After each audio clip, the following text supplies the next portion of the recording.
수감생활 207일 만에 13일 가석방으로 출소한 이재용 삼성전자 부회장은 눈에 띄게 수척해진 모습이었다.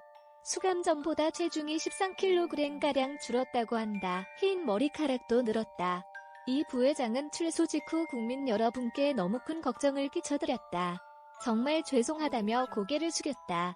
이어 저에 대한 걱정과 비난, 큰 기대를 잘 듣고 있다. 열심히 하겠다고 말했다. 서초 사옥 직행의 사장단 미팅의 부회장의 첫 행선지는 삼성전자 서초 사옥이었다. 일정이 철저히 비밀에 붙여진 탓에 사옥을 방문하는 모습은 언론에 공개되지 않았다. 이후 주요 경영진과의 미팅을 가진 것으로 알려졌다. 삼성전자 관계자는 최대한 드러나지 않게 시급한 사안을 챙기겠다는 의중이 반영된 것으로 보인다고 전했다. 취업 제안에 대한 논란이 크지만 시급한 업무를 챙기지 않을 수 없는 상황에서 이른바 정중동 행보에 나선 것으로 풀이된다. 앞서 법무부는 지난 2월 이 부회장에서 취업 제안을 통보했다. 특정경제범죄가 중처벌법에 따라 5억 원 이상 횡령 배임일 범죄를 저지르면 형 집행 종료 정지 후 5년간 관련 기업에 취업할 수 없다.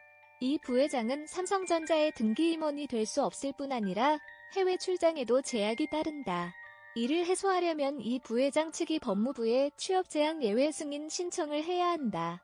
다만 이 부회장이 법무부에 취업 제한 예외 승인 신청을 할지는 알려지지 않았다. 취업 제한 논란 속 경영 복귀 의지 드러내 박범계 장관은 지난 9일 브리핑에서 이번 가석방에는 코로나19 장기화로 인한 국가적 경제 상황과 글로벌 경제 환경에 대한 고려 차원에서 이재용 삼성전자 부회장이 대상에 포함됐다고 밝혔다.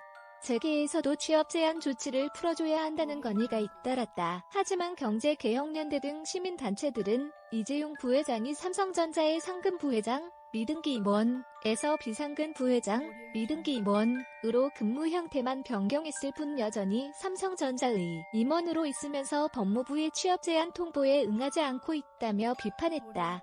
삼성전자 주가 급락, 흔들리는 초격차. 과제 첩첩 이런 상황에서 이 부회장이 첫 행보로 서초 사옥을 방문한 건 그만큼 삼성을 둘러싼 시급한 현안이 많다는 뜻을 강조하려는 의미로 읽힌다. 당초 재계에선 이 부회장이 한남동 자택으로 가거나 고 이건희 회장이 안장된 경기도 수원 가족 선영을 찾을 것이란 관측이 많았다. 실제로 삼성전자는 3연 초과 상태다. 이 부회장이 출소한 이날도 반도체 고점론 속 외국인들의 투매가 이어지며 삼성전자 주가는 급락했다. 단순한 경기 사이클의 문제를 넘어 글로벌 초격차 경쟁력이 흔들리고 있다는 우려도 나온다. 미국 마이크론은 삼성에 앞서 4세대 1A D램 양산에 나섰고 지난해 11월엔 업계 최초로 176단 낸드 플래시를 공개했다. 앞서 SK하이닉스는 삼성보다 앞선 2019년 말 128단 낸드 플래시 첫 양산에 들어갔다. 파운드리에서도 세계 1위인 대만 TSMC와 격차가 더 벌어지고 있다.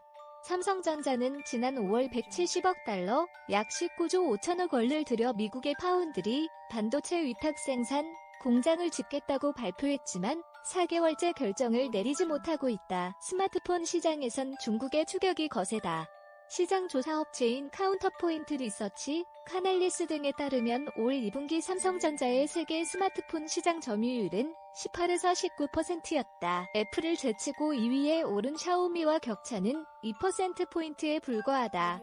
이경목 서울대 경영학과 교수는 이 부회장은 국가적 경제 상황과 글로벌 경제 환경이라는 가석방의 취지와 보호 관찰, 취업 제한이라는 처분이 위배되는 상황에 부닥쳐 있다며 여러 가지 제약이 있는 상황이지만 국민, 경제 기여라는 취지에 무게를 두고 총수 차원에서의 의사결정과 투자를 우선순위에 두어야 한다고 말했다. 김경진 기자 징크의 중앙점 co.k 알카피라이트 시 중앙일보 올 나이츠 리저브드 해당 언론사로 연결됩니다.